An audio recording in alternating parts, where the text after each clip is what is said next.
messages from, I don't know if they're from you or from Erica, or a combination of both of you, but I've gotten 30 of them in the last 2 days. I can't possibly keep up with how much you guys are messaging me right now, to be honest with you. So what I'm wondering is, what are the circumstances that Erica went to BC and left Bailey here in Ontario? Ultimately, it came down to rising rental rates and cost of living in St. Catharines, Ontario. They were both residing, when this all started, in St. Catharines. They went to court for the whole visitation thing to begin with when Bailey was a baby. And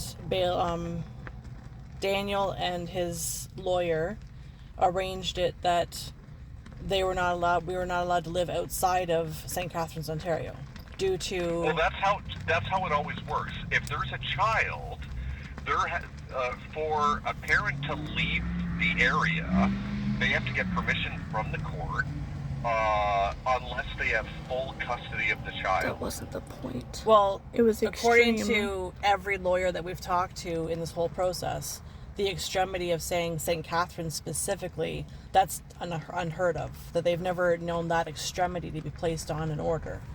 But no, that's right. But you can't go across the country and take a child if there's not like a full custody court order in place. I understand that. That's not the situation. So as I'm trying to tell our story, so they had their order in place and the visitation, and he doesn't show up half the time and he's very irregular. She's trying to send off documents showing her case, showing proof of the entire history of what kind of person and what kind of parent he is. As I am being charged and criminally. she is potentially being charged with a criminal charge of child abandonment, which is false. So as rising costs are rising, he is able-bodied, as you saw. She is disabled. She is not on disability status with the government. She keeps on getting declined, but she has records to show that she has a physical disability. Which he knows of. What is it? She has a severe form of scoliosis. Okay. And he's aware of this condition. It became much worse during pregnancy and after childbirth. She is not able to work.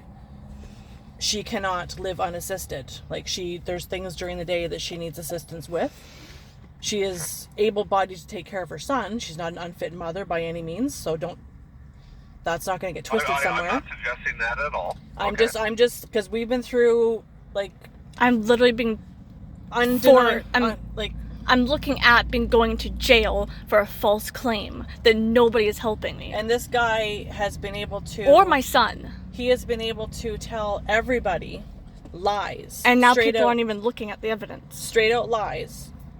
And when she tries to defend herself with facts... Oh, it's too much. I don't mean facts as in your organization. I mean facts as in black and white facts.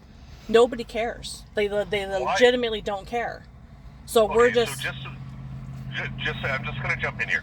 Because we're obviously a child protection agency, right? We follow the child. Wherever the child is, that's where our work happens, right? So when this call came in, my first thing that I have to do is a preliminary kind of safety, right? So Bailey is at Daniel's, so that's where I went. I understand that. I'm not refuting that. We placed a call on the road trip. Anyways, getting back to the beginning to get you up to speed. So she is not able to live unassisted, which cuts her income, because obviously the government pays nothing to live on. It doesn't count as income. We're struggling to make ends meet, and he is told repeatedly, can't afford the apartment we're in anymore, we need to move further out to cheaper rent. At first he says, no mother of my child is going to be homeless, blah, blah, blah. And then she notifies him that she has to reschedule a visit because we had an appointment to look at an apartment in Toronto. He freaked out that we were potentially going to be going to Toronto. What the hell did he expect?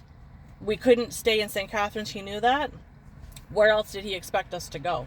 How far out did he expect us to be able to be going if it wasn't Toronto's an hour away from St. Catharines? He freaked out. He retracted his previous permission for her to relocate a bit further out so she wasn't homeless. He retracted that and said, nope, St. Catharines it is, or no go. She says, so if I can't get accommodation in St. Catharines, you're going to take my child away from me for life because I won't be in a financial position to be able to go back and forth to visit and such. He says, yep, that's right. He's better off with me, and my adoptive mother and my birth mother feel that it's in Bailey's best interest to be taken away from you and to be placed with me full time. Which is what all the lawyers said too. Let me ask you this. Uh-huh. What is the status of custody right now? Like, what's the current order? They have joint custody 50-50, and she is primary caregiver, and he has visitation. He had Monday and Wednesdays for 4 hours and every other weekend for a day and a half. He eventually dropped the Monday on his own because he couldn't be bothered. It was too inconvenient. And then half the time he cancels the Wednesday visit or doesn't show up because that's inconvenient. And sometimes he cancels the weekends because if his mom can't drive him or whatever the case comes up, whatever excuse is under the sun that day, he cancels that too. So backtracking to up to speed again. We're right before Smooth Rock. We are, again, not being able to afford our apartment. They're not going to renew our lease because we can't afford the apartment. She contacts... In Ontario. This is going back a year. This is going back last year in St. Catharines, Ontario. Like a whole year. She literally contacted every legal aid in the phone book, online, whatever you want to say. Every legal aid, family law lawyer, she contacted, gave the rundown of what's going on. Several of them said they couldn't take the case on, they're at their max, but if you stay in Ontario, you're safe, you're well within your rights. She said, okay, fine, thank you very much. We found an apartment that was affordable in Smooth Rock Falls, Ontario. Affordable at the time. It was affordable at the time in Smooth Rock Falls, Ontario. It was a 9 to 10 hour drive from St. Catharines. She notified him when we were there, as soon as we got into town. This is where your son is. I've told you the situation. I can't afford to live in St. Catharines. I need to have a roof over my head, blah, blah, blah. When do you want to come see him? When would you like to come see him? Change the visitation to whatever you want. Move here. Move in with us temporarily until you find accommodation, whatever. But why is my son going to be ripped away from me? He in turn goes and calls the police on her. She answers the police and says, this is the situation. Don't hear back. She doesn't hear back nothing from anybody. For 3 months. Anything. For 3 months. We get a knock at the door, and it's a summons server that she's being summoned to be in charge with contempt of court. And she has 1 week from the date that she was served to be in Ontario court, St. Catharines, Ontario court, or she was going to be having jail time threatened at her and she was going to have to surrender her son. We packed up our bags. She was served in the evening. We packed up our bags for the first thing in the morning. We headed out, the three of us, her, myself, and Bailey. We made the drive back to St. Catharines, Ontario overnight. We were in a motel. Where were you? We were in Smooth Rock Falls, Ontario, where he was notified that we had relocated to. We had an apartment there. We had housing there. We made the trip back overnight. She tried to call lawyers on our trip. No lawyer would touch her. Not at all. She could have gone to duty council, right at the courthouse. Well, I mean, we're on the road, and she's terrified that she's going to be thrown in jail and she's losing her son and everything. I did call legal aid, though. That's how I got the certificate in the first place. This is all through legal aid that she's been... Nobody says, well, you can go to the courthouse to get legal aid. Nobody advises her. We've had very ill advice from legal aid so far. Like, they've not been helpful. And they're not a lawyer anyways. Well, they are, but they're not going to help. We get back to St. Catharines. We're in a motel. We're homeless. And he knows this. So, I mean, he's just biding his time because he knows that we're homeless. We eventually get... Oh, she contacts his lawyer on the way to say... drop the case. Like, can you please drop the case? I can't get a lawyer. I'm being... Like, I don't have any means to... I'm like self-representing, blah, blah, blah. And he says, if you're going to come back to St. Catharines, Ontario, to make easy access... Which wasn't in the... Which isn't even in their agreement. But to make easy access for him, come back to St. Catharines and I'll drop the case for you. So, again... We say, okay, no questions asked. We're back in St. Catharines, Ontario. We can't afford it. We know our time's limited. We're living off of... I had EI at the time, which was a decent amount because of the job that I had lost because of COVID. We were living on my credit cards. That's how we were making it go. A few months down the road... Let me ask you a question here, okay? Yeah. Because I have to forewarn you that I'm supposed to be in a meeting at 4 o'clock. But so let me ask you this. Are you guys in BC right now, or are you in Ontario? We are residing now in BC. We are forced to. It's the only place that we can actually afford financially to live. And I did not abandon And she Bailey. has it on record from via text message, printing, and a video of the day that she was forced to surrender her son. And that he She said went to that the he courts. was taking him. She went to the courts. She asked for an emergency motion to move due to financial reasons. The judge stated that it was not sufficient evidence. She submitted all of the financials, so I don't know how that was deemed insufficient evidence. And she said to him once again, I'm putting it out to you once again, this is our situation. We cannot afford to stay in St. Catharines. This is just not, we can't get an apartment. We cannot afford to live here, have a roof over our head. You're going to seriously take my son away from me. And he said, yes, he's better off with me. I'm taking him. Who said that? Daniel. Judge? Daniel. Oh, Daniel did. So here's my question for you. I am very empathetic to this situation. I honestly am, and I am more than willing to work with you guys around the current situation. We obviously do not get involved in custody access related things, just so you know. That's what the courts are for, right? So we deal with safety, well-being, things like that of kids. He is being abused and neglected, by Daniel. How so? I've sent you proof. You can check your emails. So Yeah. before And I've seen. Okay. Yeah. before we left St. Catharines, like when Bailey would come home from visits, he gets sick because the mother insists on force feeding him spicy food. He doesn't tolerate it. He doesn't like it, but he's forced to eat it. So he gets sick because he's getting rid of his body's reacting to the spicy food. He communicates verbally to us that he's being treated poorly, that dad talks to him a certain way, dad does this, dad does that, grandma says this or does this. He's made to sit up in the baby high chair that he does not like. How is that for their mental being and their self-esteem? He's made to eat with the actual baby spoons that you feed an infant with. Yeah. He's 4 years old. He's made to drink with sippy cups. That's his tooth development. That's health concerns. How is all of this not... Riding a bike on snow with no helmet? How is this not a child endangerment situation? I don't understand how that's not for their well-being. Not to mention the food he's given. That's just... I gotcha. Okay, so here's what I can tell you. You guys have provided an awful lot of information to me. I've been able to read through some of it, but like I said, I can't... You've sent me 30 emails with multiple attachments as far as correspondence via text messages and things like that, right? So it's going to take me time to work through some of this stuff. This investigation is still very much open. And so moving forward, I'm going to continue to be meeting with Daniel, and that's my job, is to assess how everybody is doing. And if there's anything to suggest that Bailey is in harm's way.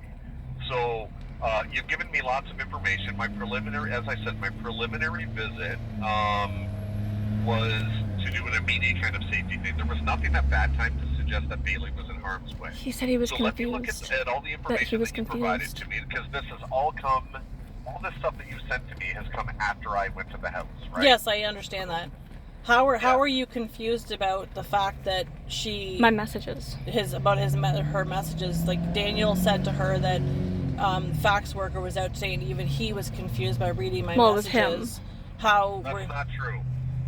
So you're taking Daniel's word at it. I have text message proof that he is saying this. Fair point. We're just asking the question from your perspective to clarify. So right there you have proof that she has text. You guys both can't talk at the same time. I just shushed her.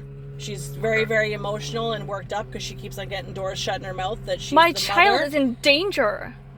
So Daniel text messaged her that you looked at his phone and read all of his messages, and you were dumbfounded at why she won't give the doctor information. That you found that it was unreasonable, or you found it was whatever. Like, this is in text message from Daniel. So this is what she gets. Like, she gets psychologically and emotionally abused. So just so you know, I of course made no derogatory comments about Erica. I did ask, well, who's the family doctor for Bailey? Daniel said, I don't know. Erica won't tell me. He does know. He's known since birth. Which I have text message proof of him saying this. There's text message proof of him acknowledging this. And I personally was the one. Erica has a couple of conditions that doesn't make it easy for her to do stuff like that.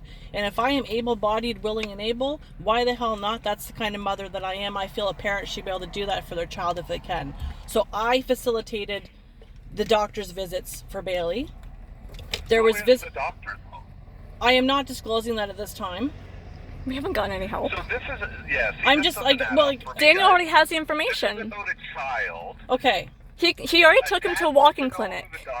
What's that? Daniel told me in text message, which I have proof of, that he already took him to a walk-in clinic, so he has not been deprived of medical care. As I was going to say too, also, where since birth, he was informed of the pediatrician's name as soon as he got a pediatrician, and he kept on voicing concerns about this and that because he was trying to cause trouble questioning Erica's parenting, and then the other breath in the same message he'll say, "You're a wonderful mother," and which we also blah blah blah blah blah. We have proof of. He was invited several times to the doctor's visits. Given the address, he was given the exact location. Go here, go here. That's fine. You're not talking to Daniel now, though. You're talking to a social worker. I understand that. I need to know who the doctor is. For Why? Why do you need to know? Okay. I will revisit this next week, guys. I have to go into a meeting. You can't just tell me simply why you need to know my son's doctor? Of course I need to know, because my job is to make sure the kids are safe. Then if Bailey needs to see a doctor, I need to know who is. I have proof of Daniel taking him to a walk-in clinic within the last 3 weeks. And why? So he's being seen by a doctor. Right.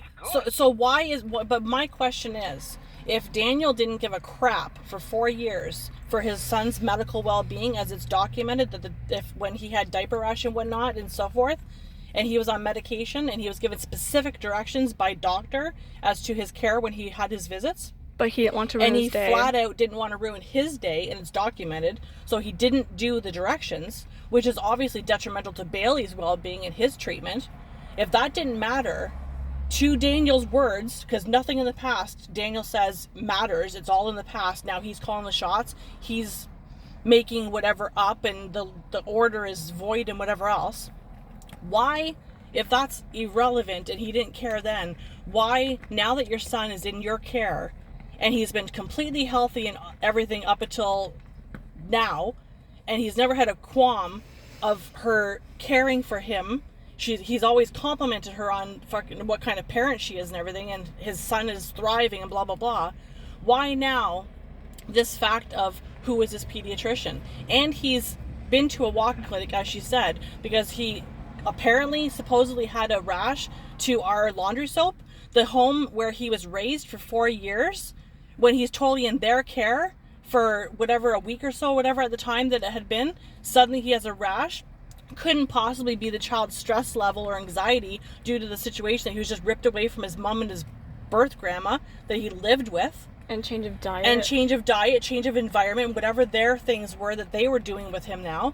It just was automatically mom's laundry soap gave him a rash. Which I have no proof of the doctor said that. Are you serious? Like 4 years later, and this has never been an issue before now?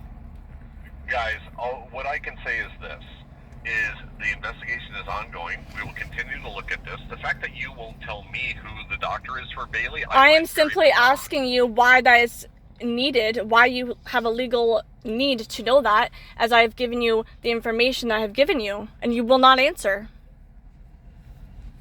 You just keep saying that you need it, but you won't tell me why. Okay. Guys, I have to go into a meeting. We can revisit this next week. I will look at the messages thoroughly that you've sent to me, and we'll go from there, okay? We also have video proof of the day that she was forced to surrender. It's in there that she's saying, "You're taking him away from me, you're making me surrender him," and he's acknowledging. So how is this? We want to send this to you. So if there's you can send me a text phone or something that I can give you a link for Instagram or whatever, so that I can send this video, because it won't go by email. How is this? How can he even claim abandonment when there's video proof and text proof that he is literally taking him away from her. That she is being forced to surrender him. Not to mention the medical stuff. How is Guys, that in this is a exchange for anything custody- else? This is a custody. I'm asking. I understand that. I'm asking you. I'm not trying to put words into your mouth, nothing. I just want to know, I have text message proof of Daniel saying to me that FACS, FACS, is helping him put together an child abandonment case against me. That So is absolutely not true. Like I said, we don't get involved in custody access issues. okay, that is all. Yeah, we follow the child. Well, I If mean, the that's not child is all, but here, that's the big thing right now, aside from getting Bailey out of there. I am neutral when it comes to parents. Well, I am not for one and against the other. you still won't answer my at medical all. question. Pardon? You still won't answer my medical question. You have I all wanna this know time to the keep pediatrician. talking to us. I keep asking you one question, and it's very simple, and you keep skating around it and saying you have to go. But you could just What's the answer. question? She wants to know why you need to know who Bailey's doctor was. When he has seen a doctor currently. And he knows who the... We always want to know who the doctors are, what if kids are school age, what school they go to. This is all part of our investigation. Are you If going don't to tell wanna me- Daniel if I tell you? Pardon me? Are you going to tell Daniel what I tell you if I tell you who the doctor is? Would you not want Bailey to be seen by the same doctor that he's been seeing for all these years? I really don't care. If he gets medical care that's sufficient, then that's fine. Okay. Which he clearly is. Okay. So, guys, we have to leave it at that for now. If you don't want to tell me the doctor's name, that's fine. I'm just asking you why you need it, and you still won't answer. She asked you why you need it, and then she said if she tells I you. don't need it. I don't need You it, already but- said you did, though. But you did state that you need the doctor's Okay, name, guys, and we're done for today. I need to go to my meeting. We're talking in circles here. Because you won't answer. Okay, bye.